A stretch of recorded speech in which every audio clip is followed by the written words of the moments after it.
Vous écoutez ici Picardie, on parle immobilier, on parle du DPE, le diagnostic de performance énergétique. On en parle avec Mathieu Berly de l'agence Sainte-Anne Immo à Amiens. Alors évidemment, on va avoir de plus en plus de logements avec une meilleure note, évidemment moins énergivores, parce que dans le bâti neuf, en tout cas, on a maintenant des logements Oui.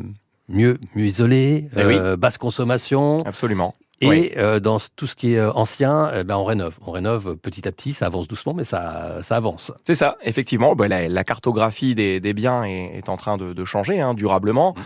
Comme vous l'expliquez à juste titre, les bâtiments neufs, eux, sont soumis de facto à des normes immédiates pour les rendre basse énergie et basse consommation. Et puis, les particuliers font leur petit bonhomme de chemin avec ce DPE qui incite forcément les propriétaires de maisons via des structures étatiques comme France Rénov à rénover leurs biens et à les faire progresser dans le classement du diagnostic de performance énergétique. Oui. Alors ce DPE, il va se présenter sous forme de quoi? On a l'étiquette évidemment qu'on peut voir, notamment sur les annonces quand il y a une vente ou une location, mais c'est un document qui est fait par des diagnostiqueurs.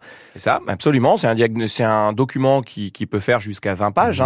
On a le fameux diagnostic qui est découpé en deux diagrammes. Le premier concerne la consommation du logement et son comportement plus ou moins énergivore. Et le deuxième graphique de droite, lui, concerne les gaz à effet de serre, qui sont responsables, on le sait maintenant, du réchauffement climatique. Sur ce diagnostic, on va retrouver tous les éléments qui ont permis aux diagnostiqueurs d'élaborer le classement. C'est pas quelque chose qui est sorti du chapeau comme ça. C'est des choses précises, factuelles, et ensuite un algorithme fait un calcul savant qui permet de déterminer la note. Il faut savoir qu'à partir de la lettre E, maintenant, on a l'obligation de fournir un second document qui s'adosse au DPE qu'on appelle un audit énergétique. Cet audit énergétique va encore un petit peu plus loin dans l'analyse puisqu'il est capable de proposer différents scénarios. Alors on a des scénarios qu'on appelle par geste. On va faire un changement de chauffage, on va faire un geste d'isolation, ou on peut également faire ce qu'on appelle un parcours complet de rénovation. Et adossé à ça, on va avoir également pas un devis, mais une approche financière qui renseigne le particulier sur le budget à allouer pour la transformation. D'accord. Quand un vendeur veut vendre sa maison, il doit donc fournir ce DPE. Il y a une date péremption de ce DPE. Oui, il doit... Tout à fait. Alors le diagnostic est valable 10 ans. 10 ans. Nous, on encourage... Parce qu'on imagine, en 10 ans, il peut se passer beaucoup de choses.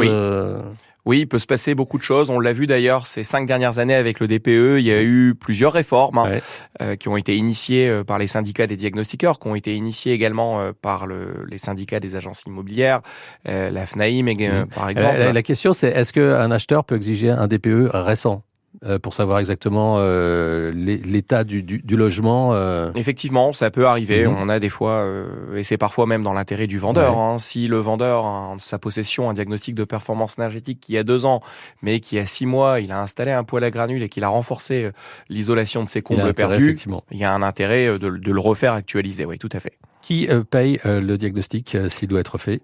Alors, c'est le vendeur. C'est à la charge du vendeur exclusive, oui. Bien, merci. Voilà, on en sait plus sur le diagnostic de performance énergétique.